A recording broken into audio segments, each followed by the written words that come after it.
Radio ലൈമിന്റെ പ്രിയ ശ്രോതാക്കൾക്ക് weekly വിത്ത് അയനാടൻ എന്ന ഷോയിലേക്ക് സ്വാഗതം. പോയ വാരത്തെ പ്രധാന സംഭവങ്ങളെ കോർത്തിണക്കിക്കൊണ്ടുള്ള ഈ വാർത്താധിഷ്ഠിത പരിപാടിയിൽ നിങ്ങളോടൊപ്പമുള്ളത് ലിൻസ് അയനാടൻ. ഇന്ത്യക്ക് 50% അധിക തീരുവ പ്രഖ്യാപിച്ചതിന് പിന്നാലെ ഇന്ത്യയുമായുള്ള വ്യാപാര കരാർ നിർത്തിവെച്ച അമേരിക്ക. താരിഫുമായി ബന്ധപ്പെട്ട് കൂടുതൽ ചർച്ചകൾ ഉണ്ടാകുമോ എന്ന മാധ്യമപ്രവർത്തകരുടെ ചോദ്യത്തിന് പ്രശ്നം പരിഹരിക്കപ്പെടുന്നതുവരെ ഉണ്ടാകില്ല എന്ന് ട്രംപ് മറുപടി പറഞ്ഞതായാണ് അന്തർദേശീയ മാധ്യമങ്ങൾ റിപ്പോർട്ട് ചെയ്യുന്നത്. റഷ്യയുമായി വ്യാപാരം ചെയ്യുന്ന രാജ്യങ്ങൾക്ക് രണ്ടാമത്തെ പുതിയ ഉപരോധം ഏർപ്പെടുത്തുമെന്ന നേരത്തെയുള്ള പ്രഖ്യാപനത്തിന് പിന്നാലെയാണ് ഇന്ത്യയുമായുള്ള വ്യാപാര ചർച്ചകളിൽ ട്രംപ് നിലപാട് വെളിപ്പെടുത്തിയിരിക്കുന്നത്. ഇന്ത്യക്ക് നേരത്തെ ഏർപ്പെടുത്തിയ 25% അധിക നികുതിക്ക് പുറമെ 25% നികുതി കൂടി ഏർപ്പെടുത്തുന്ന എക്സിക്യൂട്ടീവ് ഉത്തരവിൽ കഴിഞ്ഞ ബുധനാഴ്ചയാണ് അമേരിക്കൻ പ്രസിഡന്റ് ഡൊണാൾഡ് ട്രംപ് ഒപ്പുവെച്ചത്. റഷ്യയുമായി വ്യാപാരം നടത്തുന്നത് ചൂണ്ടിക്കാണിച്ചാണ് ഇന്ത്യക്കെതിരെ ട്രംപ് ഭരണകൂടം വീണ്ടും നികുതി ചുമത്തിയിരിക്കുന്നത്. ഓഗസ്റ്റ് 27 മുതൽ ഇന്ത്യക്ക് മേൽ പുതുതായി ചുമത്തിയ അധിക നികുതി പ്രാബല്യത്തിൽ വരും. മാന്യമല്ലാത്ത, നീതിയിരിക്കാനാവാത്ത, കാരണമില്ലാത്ത നീക്കമെന്നായിരുന്നു പുതുതായി അധിക നികുതി ചുമത്തിയതിനെതിരെ ഇന്ത്യയുടെ പ്രതികരണം. രാജ്യ താൽപര്യം സംരക്ഷിക്കുന്നതിന് സാധ്യമായ എല്ലാ മാർഗങ്ങളും പരിഗണിക്കുമെന്നും ഇന്ത്യ വ്യക്തമാക്കിയിട്ടുണ്ട്. അതേസമയം റഷ്യയിൽ നിന്ന് എണ്ണ വാങ്ങുന്നത് നിർത്തിയാൽ തീരുമാനം പുനഃപരിശോധിക്കുമെന്ന് ട്രംപ് അറിയിച്ചിട്ടുണ്ട്. ഏഷ്യയിലെ രാജ്യങ്ങളിൽ ഏറ്റവും കൂടുതൽ തീരുവ ഇന്ത്യക്കാണ് ചുമത്തിയത്. പാകിസ്ഥാന് 19% തീരുവയാണ് ചുമത്തിയിരിക്കുന്നത്.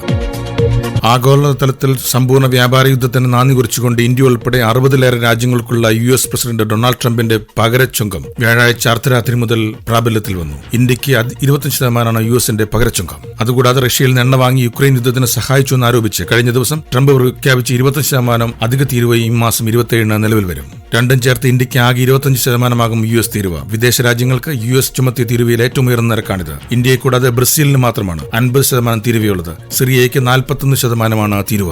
ഇന്ത്യൻ ഉൽപ്പന്നങ്ങൾക്കുള്ള പകരച്ചുങ്കം 50% ഉയർത്തിയ ഡൊണാൾഡ് ട്രംപിന്റെ നടപടി US-ലേക്കുള്ള ഇന്ത്യയുടെ 55% വരെ കയറ്റുമതിയെ നേരിട്ട് ബാധിച്ചേക്കുമെന്ന് federation of Indian export organisation അറിയിച്ചിട്ടുണ്ട്. ഇത് ടെക്സ്റ്റൈൽ, സമുദ്രോൽപ്പന്നങ്ങൾ, തുകൽ ഉൽപ്പന്ന മേഖലകളിൽ വലിയ ആഘാതമുണ്ടാക്കും. 50% തീരുവ ഇന്ത്യയിൽ നിന്നുള്ള കയറ്റുമതിയുടെ ചെലവ് ഉയർത്തും. മറ്റു വിപണികളുമായി മത്സരിക്കാനാകാതെ ഇന്ത്യൻ ഉൽപ്പന്നങ്ങൾ പുറന്തള്ളപ്പെടുമെന്നും FIO director general Ajay Sahay പറഞ്ഞു.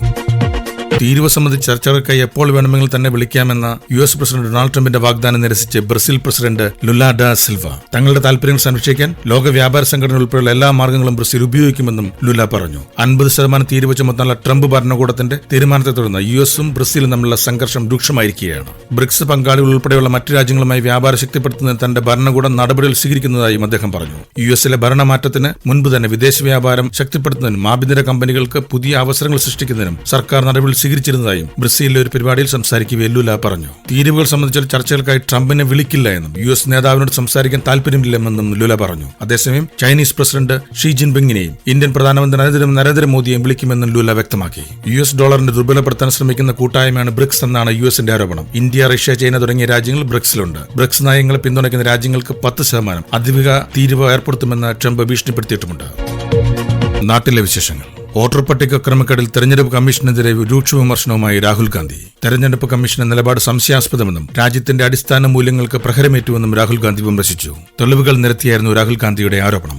ലോക്സഭാ തെരഞ്ഞെടുപ്പിൽ വോട്ട് ചെയ്യാത്തവർ മഹാരാഷ്ട്ര നിയമസഭാ തെരഞ്ഞെടുപ്പിൽ വോട്ട് ചെയ്തു. 1 കോടി വോട്ടുകളാണ് മഹാരാഷ്ട്ര നിയമസഭാ തെരഞ്ഞെടുപ്പിൽ അധികമായി പോൾ ചെയ്തത്. വോട്ടർ പട്ടിക ആവശ്യപ്പെട്ടപ്പോൾ തെരഞ്ഞെടുപ്പ് കമ്മീഷൻ നിരാകരിക്കുകയാണ് ചെയ്തതെന്നും ഒരു വോട്ടർ എങ്ങനെ പല സംസ്ഥാനങ്ങളിൽ വോട്ട് ചെയ്തതെന്നും രാഹുൽ ഗാന്ധി ചോദിക്കുന്നു. വാർത്താ സമ്മേളനത്തിൽ ഗുരുതരമായ ആരോപണങ്ങളാണ് തെരഞ്ഞെടുപ്പ് കമ്മീഷനെതിരെ രാഹുൽ ഗാന്ധി ഉന്നയിച്ചത്. രാജ്യത്ത് വോട്ടുമോഷണം നടക്കുന്നുണ്ടെന്നും ഹരിയാന തെരഞ്ഞെടുപ്പോടെ ഇത് വ്യക്തമായതാണെന്നും ആരോപിച്ച് രാഹുൽ കർണാടകയിലെ മഹാദേവ പരമണ്ഡലത്തിൽ നടന്ന ക്രമക്കേടുകളെന്ന് ആരോപിക്കപ്പെടുന്ന വോട്ടർ പട്ടിക രേഖകളും പുറത്തുവിട്ടിരുന്നു. മഹാരാഷ്ട്രയിൽ 5 വർഷം കൊണ്ട് ചേർത്തതിലുമധികം വോട്ട് 5 മാസം കൊണ്ട് ചേർത്തു. ഹരിയാനയിലും കർണാടകയിലും തെരഞ്ഞെടുപ്പ് തീയതികൾ മാറ്റിയതിലും സംശയമുണ്ട്. മഹാരാഷ്ട്രയിൽ 5 മണിക്ക് ശേഷം പോളിംഗ് നിരക്ക് കുതിച്ചുവരികയായിരുന്നു. മഹാരാഷ്ട്രയിൽ 40 ലക്ഷം ദുരൂഹ വോട്ടർമാർ വന്നു. CCTV ദൃശ്യങ്ങളടക്കം 45 ദിവസം കൊണ്ട് നശിപ്പിച്ചു എന്നതടക്കം നിരവധി ആരോപണങ്ങളാണ് രാഹുൽ ഗാന്ധി ഉന്നയിച്ചിരിക്കുന്നത്. വാർത്താ സമ്മേളനത്തിന് പിന്നാലെ കർണാടക മുഖ്യ തെരഞ്ഞെടുപ്പ് കമ്മീഷണർ രാഹുലിന് കത്തയച്ചു. പേരുകൾ സഹിതം തെളിവ് നൽകണമെന്നും വോട്ടർ പട്ടികയിൽ നിന്ന് പുറത്തായവരുടെയും അനർഹമായി ഉൾപ്പെട്ടവരുടെയും പേരുകൾ ഒപ്പിട്ട സത്യപ്രസ്താവനയ്ക്കൊപ്പം പങ്കുവയ്ക്കണമെന്നുമാണ് കർണാടക മുഖ്യ തെരഞ്ഞെടുപ്പ് കമ്മീഷണർ രാഹുലിനോട് ആവശ്യപ്പെട്ടത്. താനൊരു രാഷ്ട്രീയക്കാരനാണെന്നും ജനങ്ങളോട് പറയേണ്ടത് എന്താണോ അതാണ് തന്റെ വാക്കെന്നുമായിരുന്നു കത്തിന് രാഹുൽ ഗാന്ധി നൽകിയ മറുപടി. ഒഡീഷയിലെ ജലേശ്വറിൽ മതപരിവർത്തനം ആരോപിച്ച് കന്യാസ്ത്രീകൾക്കും മലയാളി വൈദികർക്കുമെതിരെ ബജ്രംഗ് ദൾ പ്രവർത്തകരുടെ ആക്രമണം. മതപരിവർത്തനം ആരോപിച്ച് 2 വൈദികരെയും കന്യാസ്ത്രീകളെയും ബജ്രംഗ് ദൾ പ്രവർത്തകർ കയ്യേറ്റം ചെയ്തതായാണ് പരാതി. ജലേശ്വറിലെ ഇടവകാരി ഫാദർ ലിജോ നിരപ്പിലും ബാലസ്വർ രൂപതയിലെ ജോഡ ഇടവകയിലെ ഫാദർ വി ജോജോയുമാണ് ആക്രമണത്തിന് ഇരയായത്.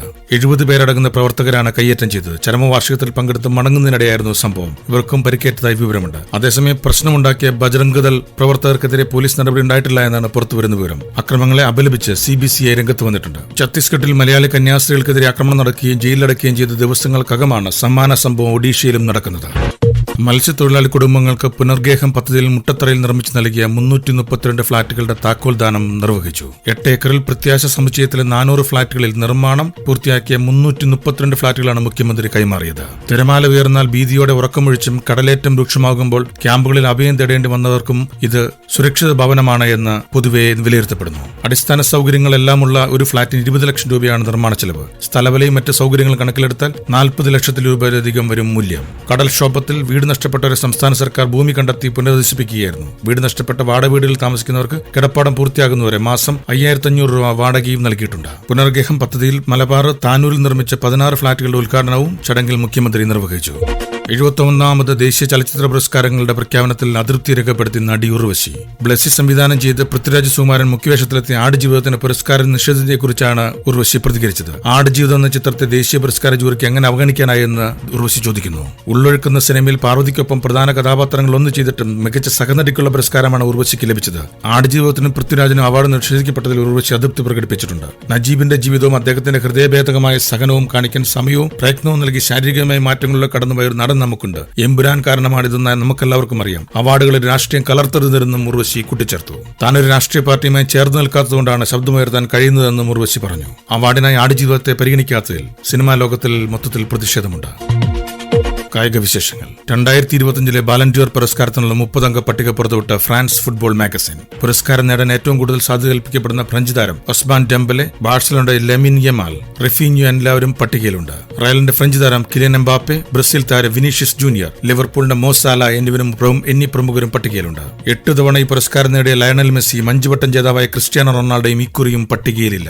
കഴിഞ്ഞ സീസണിൽ ക്ലബ്ബ് തലത്തിൽ പുറത്തെടുത്ത പ്രകടനങ്ങളാണ് ഡെംബലയ്ക്ക് കൂടുതൽ സാധ്യത നൽകുന്നത്. PSG-ക്കൊപ്പം കഴിഞ്ഞ സീസണിലെ ചാമ്പ്യൻസ് ലീഗ് വിജയവും ഫ്രഞ്ച് ലീഗ് നേട്ടവും ഉൾപ്പെടെയുള്ള 4 കിരീട നേട്ടങ്ങളും ഫിഫ ക്ലബ്ബ് ലോകകപ്പിലെ റണ്ണറപ്പായതും ഡെംബലയ്ക്ക് നേട്ടമാണ്. കഴിഞ്ഞ സീസണിൽ 35 ഗോളുകളും 16 അസിസ്റ്റും ഡെംബലയുടെ അക്കൗണ്ടിലുണ്ട്.